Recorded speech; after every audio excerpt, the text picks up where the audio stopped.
Hey everyone, so I got some new caster wheels for an office chair. I was surprised how popular a video did a while back that I did for some of these. This one is from Stealtho though, it's a different company. They did send this one over for me to try out, and I do have a chair that I want to swap them on. That they have the older, fatter wheels that are just a little bit harder to wheel around, especially if you have carpeted. These ones are going to wheel so much easier, kind of like rollerblades, and this one comes with a set of 5. 2 of them also have brakes on them as well. But we are going to replace these old style ones here. I'm just not a fan of these. They don't wheel nearly as easy. Might be a little easier if I adjust the camera and if I set this on the floor.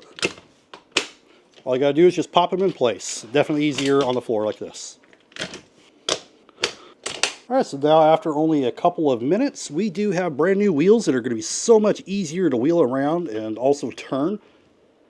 And they're not going to get caught on cords and stuff as easy either. Anyway, that's my quick demo for the Stealtho wheels. I think they're so much better than this style for sure. Much easier to wheel around, much easier to get over objects if something was on the floor, a cord, or roll it over even a rug. Anyway, thank you for watching, and I'll see you in the next one.